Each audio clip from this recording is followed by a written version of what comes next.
and welcome to the Parenting Roundabout podcast for the week of September 4th. September. Labor Day. Oh my goodness. I'm Catherine Haleko, and I'm here with Terry Morrow. Hello. For a weekly episode to talk about parenting in a roundabout way, along with a little pop culture and a dive into our deep, deep, deep archives. But to start out with, I have kind of a dilemma, like an etiquette dilemma, Okay. or I don't know what it is. All right. So my supervisor at the library, Yeah. I've been there 3 months, and so far her hair has been 3 very different colors. Like, first it was blue. Oh. Then, and it was like, it had long parts on the top, and it was kind of like buzzed underneath. Okay. Then one day it was just buzzed all over, and it was green. Okay.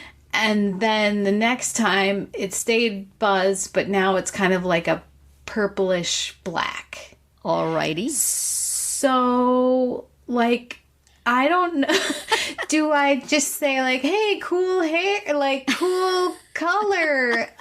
Like, I feel like when someone cuts their hair or changes their hair, Yes. it's nice to, acknowledge. And if nobody does, they feel a little miffed. Right. But also, if it's happening every month, and also she's my supervisor, like, I don't want to sound like I'm Okay, 2 questions. kissing up. Like, what do I do? 2 questions. Number 1, what is the age of this person? Probably like Older or younger than you, or a lot younger than you? younger than me, like mid-30s. Okay, but not a kid. Not a kid. Number 2, does anybody else say anything? Not that I have heard, but she supervises a large, there's like 8 people or so who do what I do. Then there's another like 6 or 8 that do a related job. And, everyone has different shifts and coming and going all the time. So Is there I a don't trustworthy witness person her. you could say, what up with the hair? Should we be saying something every time? Well, and then there's the fact that she's new also, Oh. this supervisor. Okay. And a lot of the people who are not new, have opinions about how things are changing because of there's a new person. then. And we never used to do it that way. Yeah. So It's a good question. it's delicate, It right? is. I mean, my thought would if it be, were like the child of one of my kids' friends, I would see them like once in a while, and I'd be like, "Oh wow, that's fun," Yeah. or whatever, something mom-ish. yeah. I And could you don't want to say. do it every time she changes it, because then you do sound like somebody's mom. Oh, look at you changing your hair. Yes, exactly. Isn't that cute? That's not what you want to Right. be doing to your supervisor. I would also wonder, probably this is not it, but maybe she has a reason for having the super short hair and she puts the colors on to make her feel better. I don't know. Yeah, I've just been could copy be. editing a book about cancer, so that's where that's coming from. It's Yeah. like- sounds like one of the things they would say, hey, when you lose your hair, dye it pretty colors. So Right. probably not the case, but you wouldn't want to put your foot in that. No, and she's very like conscious about protecting people's privacy. Like, right. if ever anyone's, not doing something or schedule changes or whatever, she's very much like, thank you for respecting this person's Oh my. privacy and their need to change their hours or whatever. So, Yeah. That's a dilemma. yeah. So far, I've done nothing. Well, I In think the 2 times it's come up thus far. it doesn't, if she's doing it that much, it doesn't necessarily sound like she's doing it for effect. It sounds like she's doing it to please herself in whatever way. So maybe it would be an invasion of her privacy to call attention to it. Yeah. Or maybe she's wondering why nobody likes her hair. Bunch of squares who don't dig the hair color. I don't like this group. I don't know. But let me ask you a tangential hair related question. Okay. I have as I have mentioned here, taken to just cutting my own hair with a paper scissors every now and then when it gets too long. I hack it off. I make no particular attempt to get it to all be even or to look like a style. And yet, because my hair is wavy, sometimes it just lands in a way that it looks like it's that way on purpose.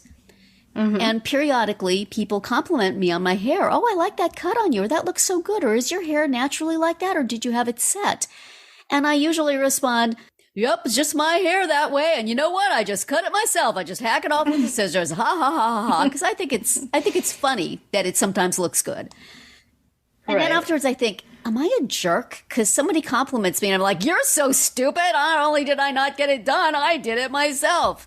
I don't think it sounds like self-deprecating. I mean it to be self-deprecating. Yeah, self-deprecating. Like I'm saying, what an idiot you are that you can't even tell that I cut this hair myself, like practically just with a knife from the kitchen. No, I don't think so. I think it goes in the category of like whenever someone compliments your clothes and you say like, "Oh, I got it at Goodwill," or whatever, you know, but like is that kind of... Yeah, and that's something that we all do, right? Because it's embarrassing to be complimented. But on the other hand, if you are the complimentor, does it make you feel like a jerk? Like, does it seem like a jerky thing to do? I saw something maybe on Twitter of how, you know, when somebody compliments you and you say, I found this at the bottom of my drawer yesterday. It's, that it makes the person sound like they're stupid for having complimented you. I don't know. I'm overthinking things. I don't think so. I feel like they're just being polite. Just deflecting. And maybe they genuinely like your hair or your sweater or whatever it is. Okay. So what does that mean then for you and your supervisor? I feel like it means I should sometimes say something. Yeah. I think the thing would be to do it spontaneously because you feel it in the moment and not because you've thought about it and tried to figure out what you should do. And because it's your supervisor, you're doing it specifically and carefully. It should just be a spontaneous human thing or it should not be. Right. But that's okay. Well, now that we've talked about it can't be. She's going to find this podcast and say, she thought about that. I don't know. Does her hair ever match your shirt? And you could like compliment I like the way your hair matches your shirt today. Maybe. Or your shirt matches. Probably it would be your shirt matches your hair. Yeah. Because you wouldn't dye the hair to go with the shirt. You would put on the shirt to... The world today is too complicated. It's complicated. Used to be you just had to worry about the outfit and maybe whether the shoes matched. You didn't have to add the hair into there. Yes. I have never in my life colored my hair any color, much less rainbow colors. Right, much less a non-hair color. That would be...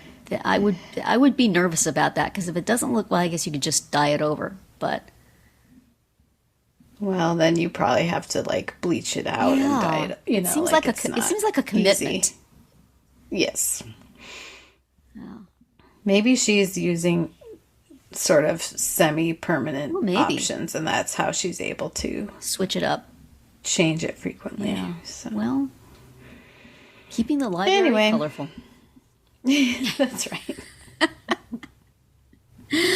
Well, you never know how somebody's going to react to something.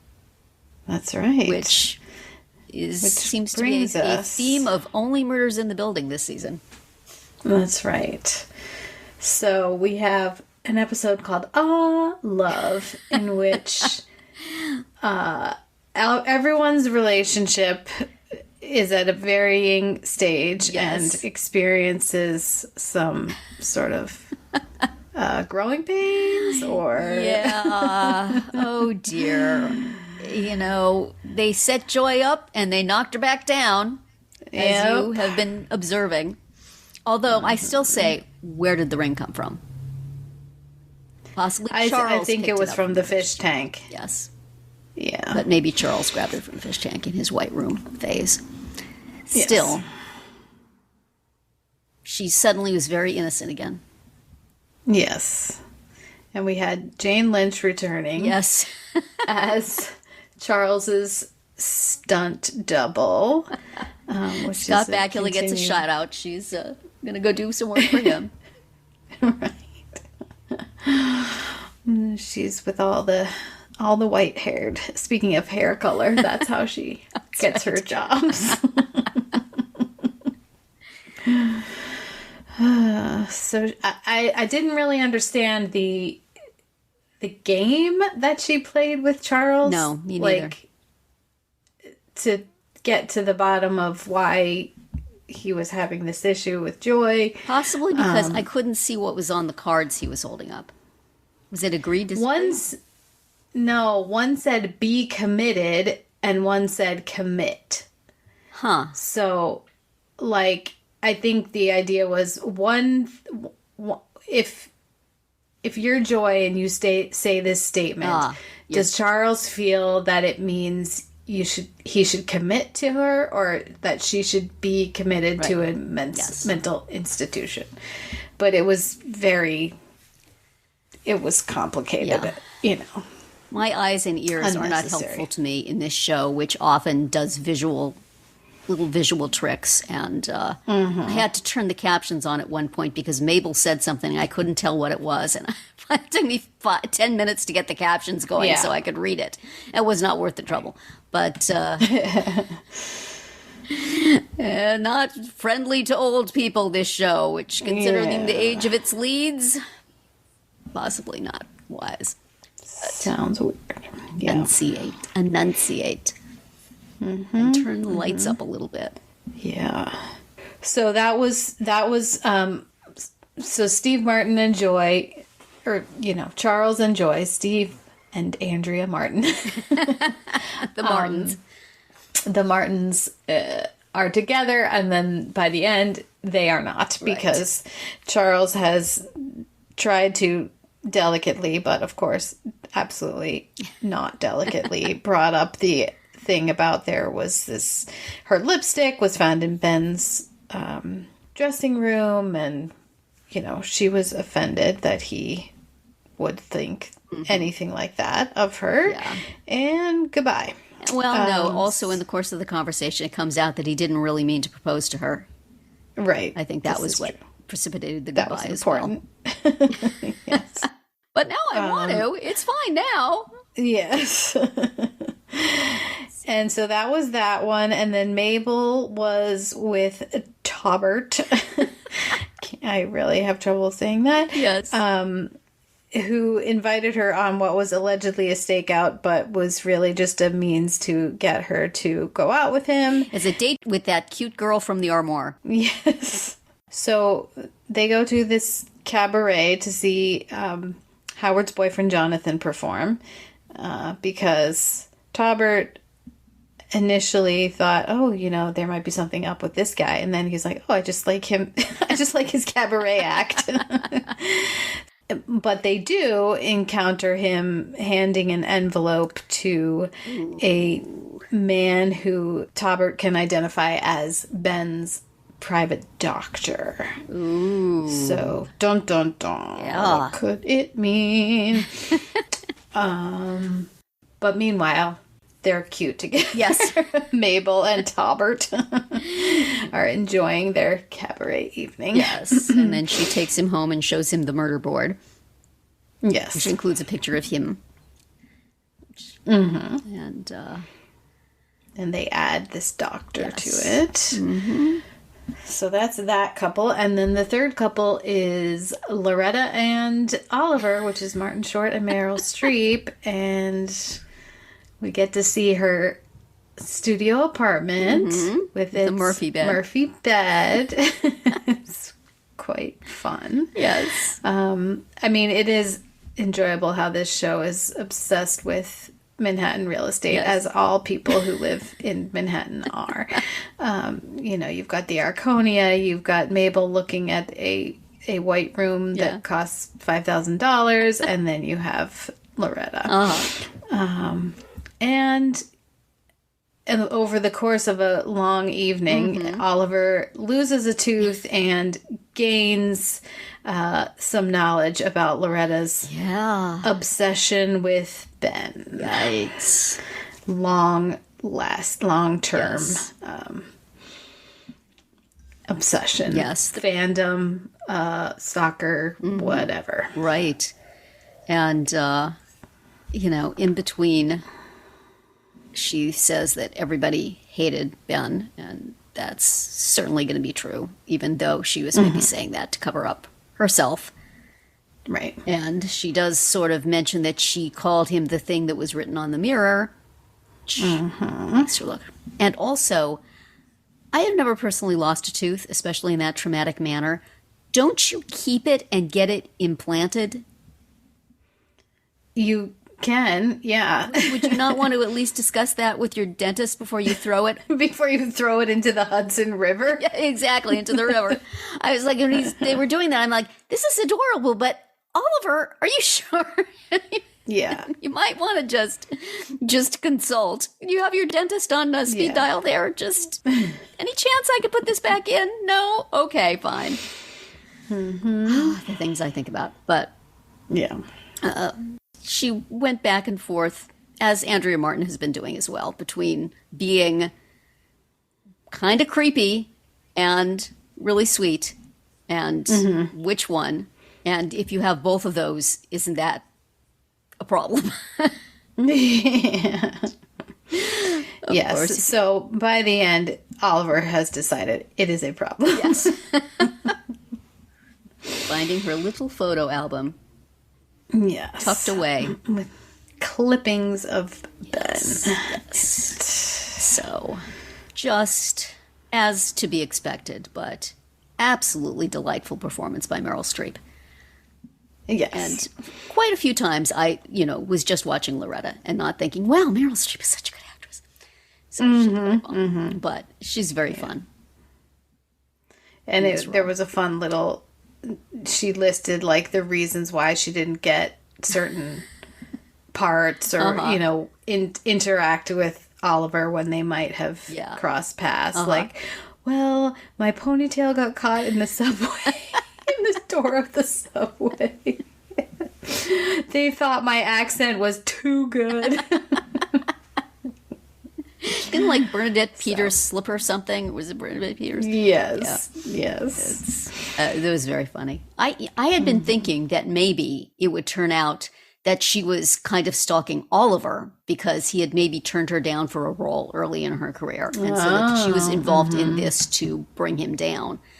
But looks like maybe somebody else she was obsessed with. Right. But even so, all these dangerous liaisons, you guys. Maybe you should just stick to doing a podcast about murder and not have any personal life whatsoever. Taubert hasn't done anything dangerous yet, but come on. Yeah, he just hangs around looking cute. Yep, you got to watch those. So, pretty much if they're involved with somebody on this show, they're probably a killer. They're suspects, so watch out. Yep. Dangerous. They attract danger. Well, we shall see. The next episode is called Ghost Light, In which Loretta gets a knocked term down of as the a suspect. theater. I guess so, yeah. Because this is only episode 6. Right. Ghost Light, though. Yuck. Maybe this will be time for Paul Rudd to come back. Yeah. He's still in the opening credits. He is, as a special guest star. Yes. But he wasn't in this at all, was he? We didn't see him even in a flashback or anything. Oh, yes, we did see him in a flashback. He was fighting with somebody. Oh, fighting with Charles. Fighting with Charles. Charles was the one who left the red mark. Fighting with Loretta, which then led Charles to punch him. Right. So. But that could honestly, with the lighting, have been Paul Rudd's version of Jane Lynch. That's right. Quite possible. So, also quite a lot of dramatic flair on the Afterparty this week. That's right. A kind of Hitchcockian Yes. moment happening on the after party in the episode Isabel. Yep. Who, by her story, was being gaslit by Edgar. Right. Trying to make her seem crazy so he could get all her money. Mm-hmm. The different views of Edgar in this, the subtly different views of Edgar from story to story has been really interesting. That actor must have enjoyed the challenge of, which one is he actually? Because we've seen very little of him just from our own judges, in which he seemed sort of mildly spectrum-y. We basically haven't seen anything. Yeah, that's right. Everything has been, the first episode was Anique telling it. You're right. So we've never really seen him, since he doesn't sell his own story. Mm-hmm. But in some he's pretty diabolical. Harmlessly weird. Yes, in some he's harmlessly weird. And in others, in Sebastian's, he was pretty diabolical. And in the one his mother's telling as well. So, who is the real Edgar? And which poison killed him? If only we could have a coroner. Turns out there were many. That's right. If only a coroner could do like a toxicology screen. I don't know. Yeah. So we do have the actual law coming in at the end, played by, apparently, Martin Mull. Who I didn't recognize him, and then I saw that credit at the end, and I said, "What?" And I rewound it, and I looked again, and I still didn't see it. So I looked on IMDb and said, "Really? Really? Is it him?" And yes, they said it's him. So, hey there, Martin. Haven't seen you in a while, I guess. Yeah. Good for you. We got Andrea Martin, Steve Martin, Martin Short, and now Martin Mull. All the Martins. Who is left? It's a theme. It's a theme of the Parenting Roundabout podcast. We will only watch shows that involve Martins to some degree. Only Martins in the podcast, I guess. We need to find a third podcaster to replace Nicole, who has Martin in their name somewhere. All Martins of any sort, please submit your resumes via Twitter. Yes, we are X. taking applications. Or Facebook, yes. But that was a fun episode. Elizabeth Perkins got to have some fun. Finally have her fun. That's right. And she thought she was the murderer, but maybe not. She's back to accusing Grace. Yeah, that was a twist, because definitely it could have, that could have been an ending, right? Yeah. Like, you thought, Edgar basically killed himself, that would have been like an interesting and could, still be the case because they don't have an actual cause of death. They have only speculative causes of death. But that's right. Mm-hmm. So the thing about having the, having the coroner come in last is maybe not the best way to solve a murder. You don't say, Terry. Yes. But the coroner might be on the take. Edgar might have paid him off to say something. Yeah. Anyway. Yeah. It's complicated. It's all complicated. But fun for these actors to play so many different versions of themselves, I would think. Not just Edgar, but all of them in different periods and stuff. I don't remember was the last season, was it quite so people fitting into a mold based on the story that was being told? I guess so. Yeah, they had there was the animated one, there was the musical one. Yeah. So maybe they're going a little further afield because they have different people that are they don't want to repeat from last season. Do more period stuff and different kinds of dialogue and what all. But very fun. Yeah. And, interesting to know we have one more episode to figure this out. Do you have any idea? Right. I don't. I actually started going back and watching from the beginning to, just not with a lot of concentration, but, while I was doing other things, just to see if I could figure something out, but I didn't get very far. Yeah, I have no idea. Yeah, I got nothing. But you know who it was? Tragically, it was the heartbroken lizard who says, if I can't have you, Edgar, nobody will. And it was a murder-suicide. A murder-suicide by lizard. There we go. All solved. Nobody's interviewed the lizard. Well, no, the lizard's dead. Well, she's dead. Have a seance, a little lizard seance. That would be a genre that they haven't really explored. That's right. You know? Paranormal. Where's the paranormal episode? In there. Call up the spirit of the dead lizard to explain it all for us. I like that. Yeah. Well, maybe actually, you know, the Anique had the actual lizard for a while and lost it at one point. So maybe the lizard that died is just a random lizard. Oh. And the real lizard, Roxanne, is it? Roxana. Maybe Roxana is somewhere still pulling strings. I like this idea. They'll never guess. I do. And then this episode, Hannah was making a casket for Roxana. She was like quilting it or something. Which is still reminding us that this is like still the same day or something. Yeah. That's the problem with this show. I mean, the first season was all at night. So it was still night, and it could still feel like the same night. But this, I've lost all sense of time. It seems crazy that this is. I mean, if you take the time of each thing, clearly it could be a day. They're just interviewing people. But I think because each one is like a half hour. Movie versions are each over the course of several days or weeks or years. It feels like we've been doing this for a long time. All right. Yeah. But it's not too late to make Roxana a casket. So good that somebody is looking out for her. But next week, truth will be told. That's right. Twist! It's Anique, and off he goes to jail. Somebody else is in charge next season. No. Right. Pretty sure it's not him or Zoe. Yeah. But you never know. Twist. The next episode is Zoe and Vivian. That's right. So I don't think it would be Zoe's mom would be the murderer or Zoe. So did they see something? Right. Did they figure something out? Yeah, it's going to have to be that, right? I would guess. I am just have no idea, nor do I really all that much care, but still, just as a puzzle. Yeah. That's pretty diabolical, putting something on the scramble board and then changing it later, Edgar. Come on.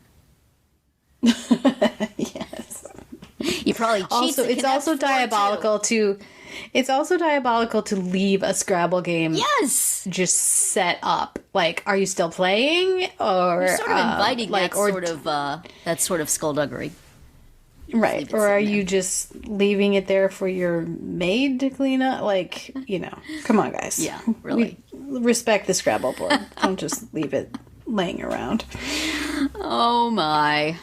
Well, as disturbing as those two shows are with their murders and their lies and their whodunits, I fear to ask about Catherine's library find of the week. What do you got this time? I remember from last week.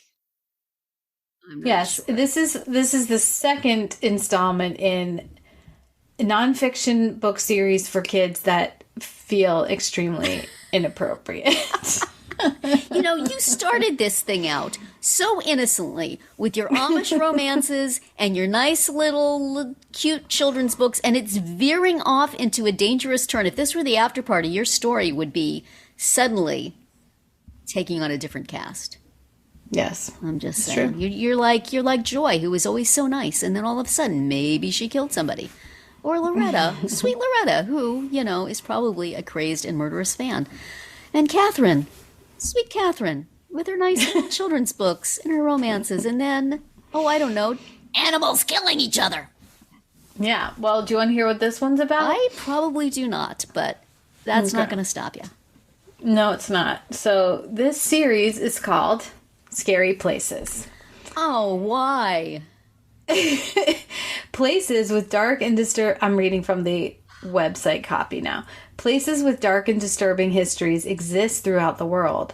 Some of these locations are apparently so fraught with horror that many visitors experience paranormal activity at the sites. What is the age range for these books?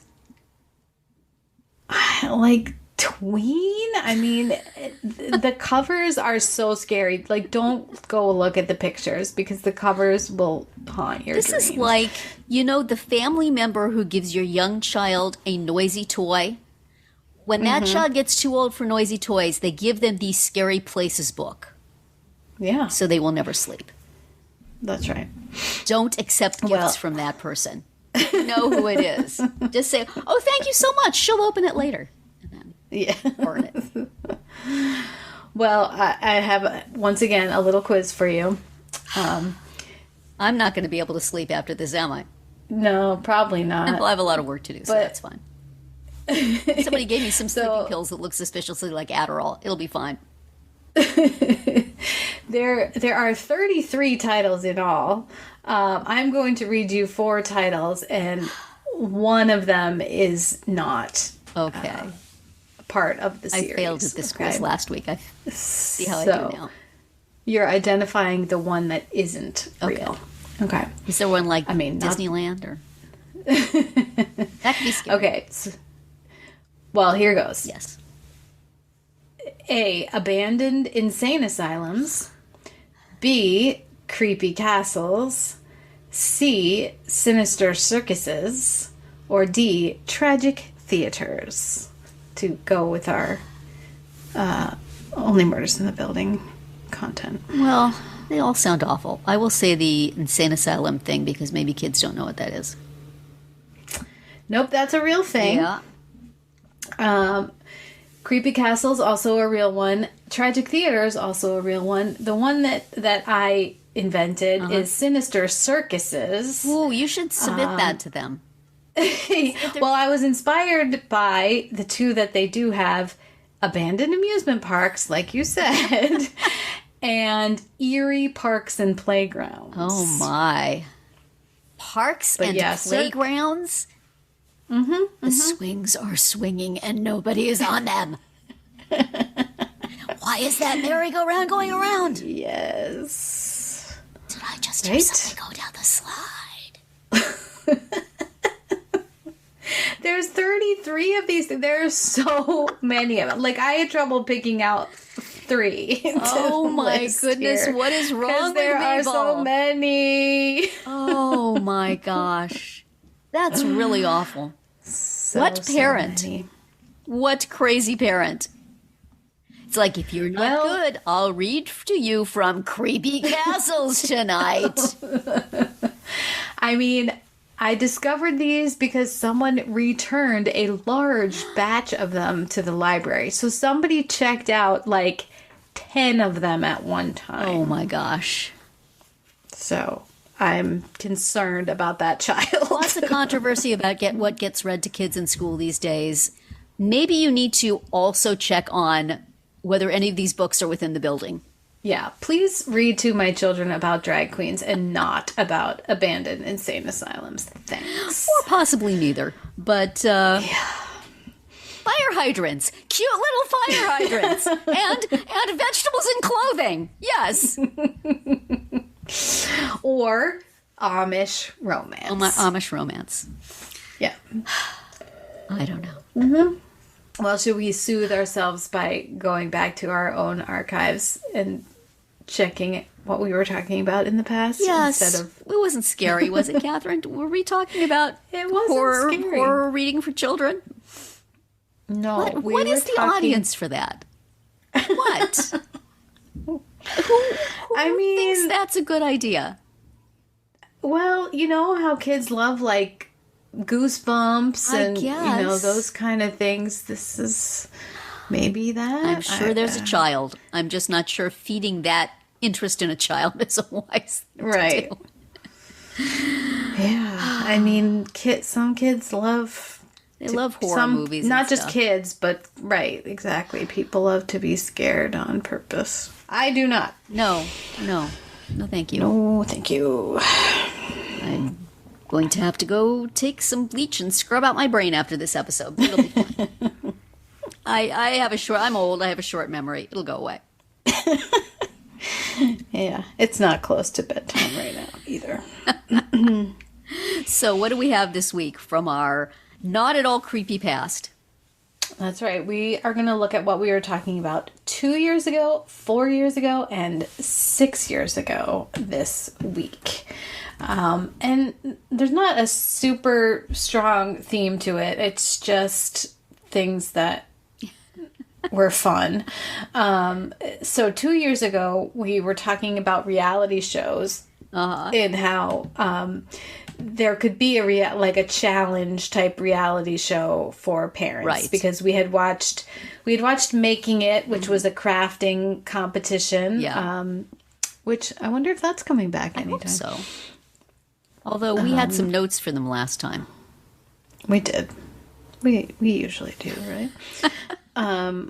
So there was Making It, and then supposedly it was getting a cooking spin-off called Baking It, which I don't know if that ever did. It did? I think so. Okay. Wasn't that Maya Rudolph and Amy Poehler? Oh, yeah. Why didn't we watch it? Well, anyway. So we just started talking about challenges that parents might be able to undertake, and I think we came up with some really good ideas. But now that our kids are older, what sort of challenges? Well, I mean, it's challenges like your child texting you from college being like, I forgot my Starbucks cup. How will you get it there?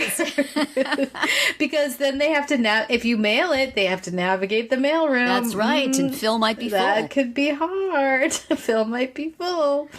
Also, Phil doesn't work for stuff you personally send. It's only for Amazon. Only for Amazon. I bet Amazon has the cup just exactly. Well, not Starbucks. Anyway.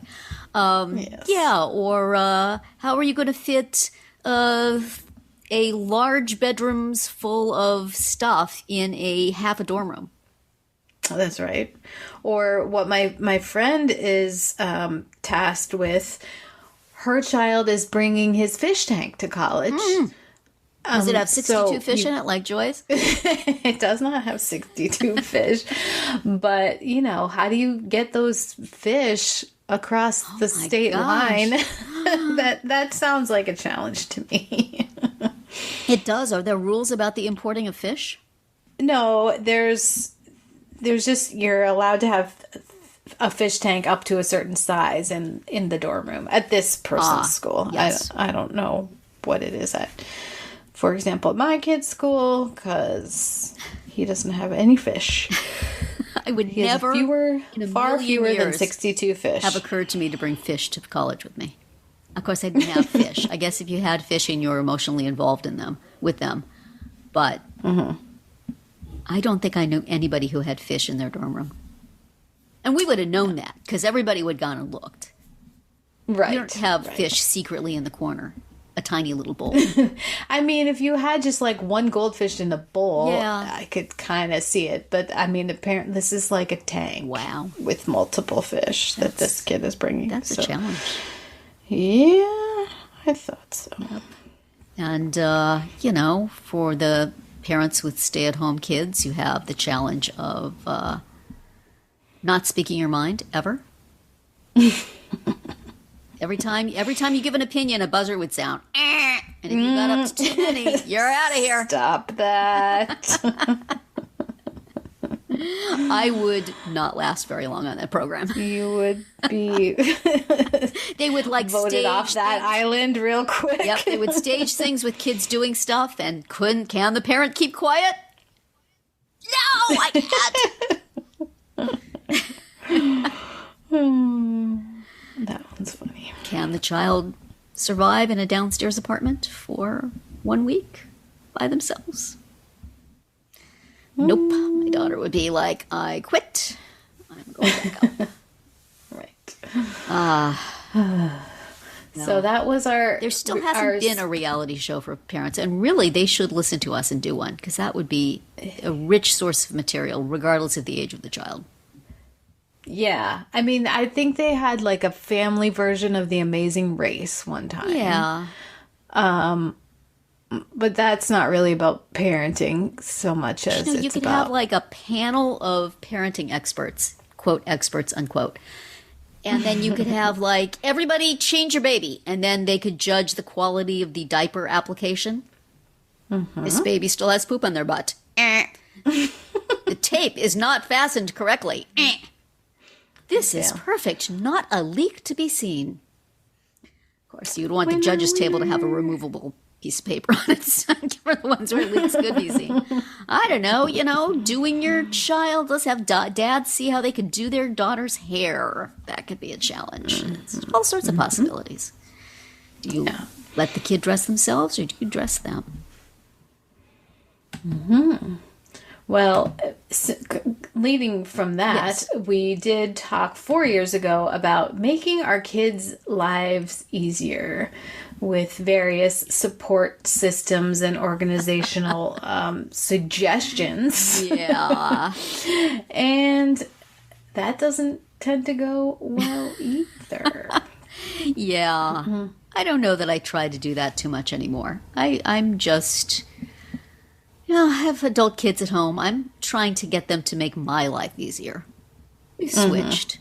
It's lovely. My son makes my lunch. My daughter goes and picks people up and does errands as much as she can for me, unless she's working. It's just leave mom alone in her room working and do everything else. Thank you.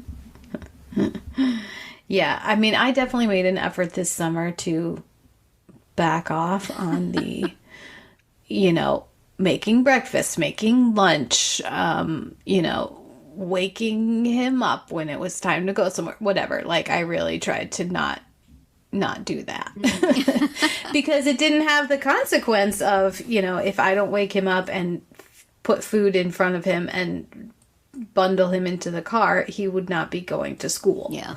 Right. So now that he's, somewhere that he actually wants to be and doing what he wants to do, I didn't really have to be that facilitator so much. And it worked pretty good. I mean, he didn't have a job, like a permanent job all summer, but he had, for example, an 8-day long job that he had to be at 6 a.m, and I was uninvolved. So that was very nice.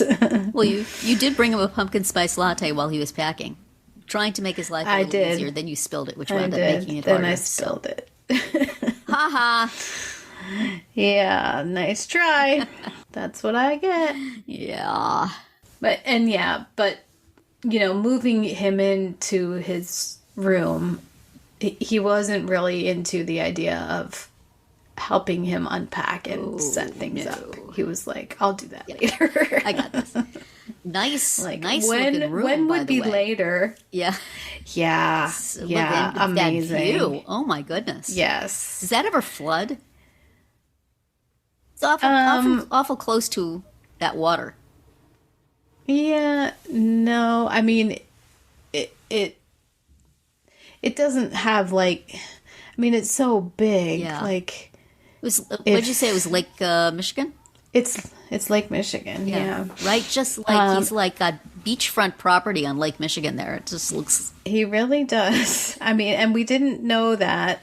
We just opened the door to the dorm room and saw this expanse of beautiful clear blue lake, which at the time was beautiful clear blue and won't be like that in January. No. But I mean, the main it could erode over time, and it could shrink or rise a little bit, but I don't think that it necessarily floods, just because it's not like a river where it's contained in a relatively, Yeah. I mean?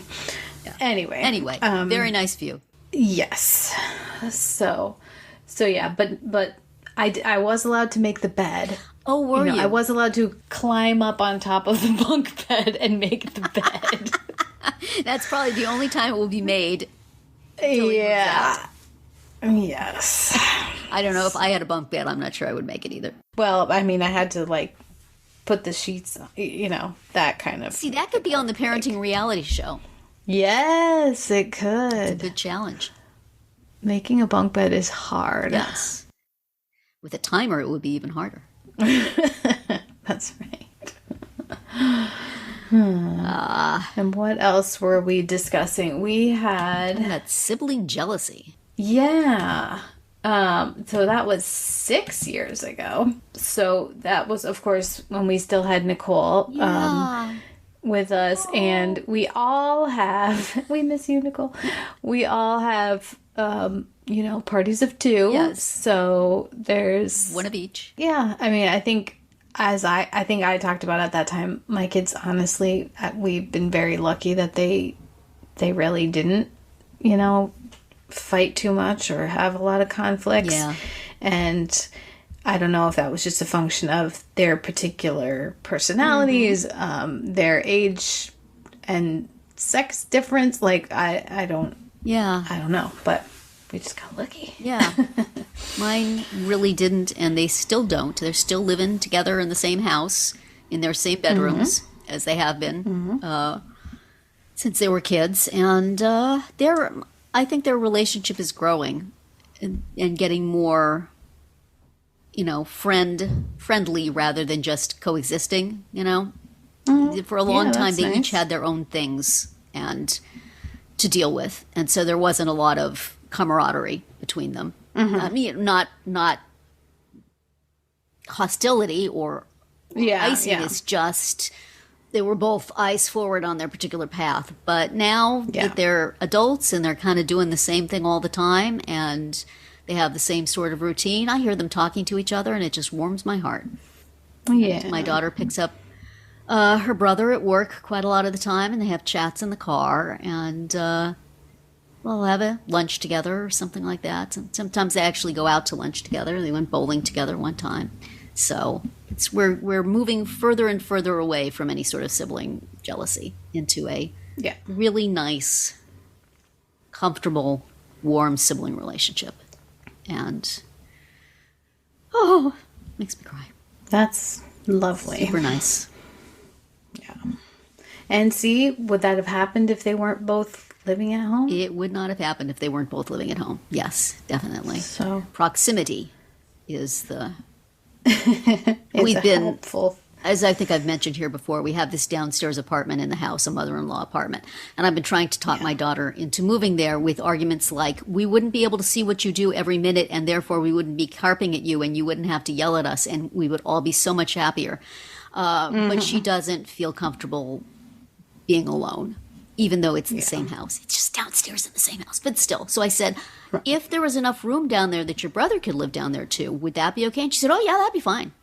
So now I'm thinking, do we build on another bedroom to that? Do we find a nice duplex that we can move into and they can have one apartment and we can have the other? I don't know. But it's in my head that wouldn't it be cool for them to have their own apartment? The two of them. With us right there nearby.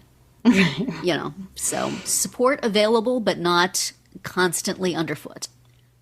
Yeah. That would be very nice. Trying to figure out how we could do that. It seems like not impossible, but possibly costly and difficult. So, but maybe by the time they're 40 and 43, we could get that done.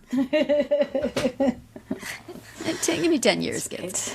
Or just swap. They'll keep the upstairs. Yeah, and you go downstairs. You're not the first person to mention that. It'd probably be okay. That's not fair to the adults, to the older adults in this scenario. Yeah, I don't know.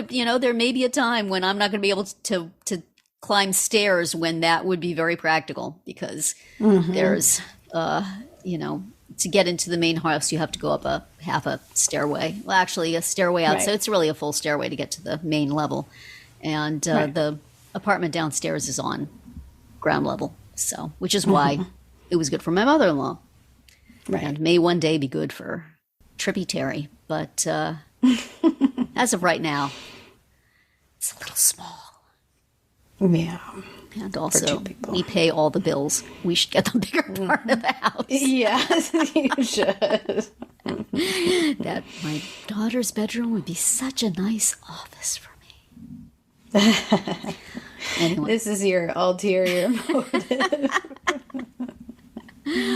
Oh, well. How are your two doing with is the college expert giving tips to the college newbie?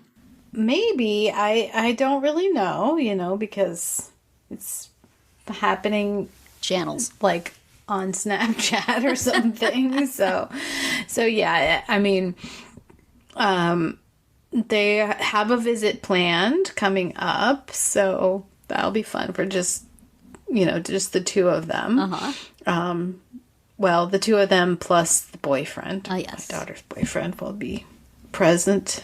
So yeah, they're gonna have a quick stopover and visit. So that'll be fun. Yeah. Yeah. Why? Grown-ups. I know, right? They go off and they're Making grown-ups. plans. Having relationships with Making each other and plans. everything. Right. Well, that's what we want. Mm-hmm. If they would report back on everything and give us just a little summary, Better yet. that'd be cool. But go have your brother and sister grown-up relationship. I'll be right here Yeah. waiting for word. Waiting. And also recording a podcast. So that's it for the Parenting Roundabout Weekly Roundup. You can find all our episodes on Spreaker, Apple Podcasts, Amazon Music, or wherever you get your podcasts. You can find recaps, links, and an opportunity to comment on our website at parentingroundabout.com. You can also talk to us on our Facebook page, on Instagram, or on Twitter, where you'll find us at Roundabout Chat. And please visit our Amazon shop at amazon.com/shop/mamitude, where you can find links to a lot of the things we've talked about over the years. We'll see you back here next Tuesday. Goodbye, Catherine. Bye, Terry. Goodbye, everybody.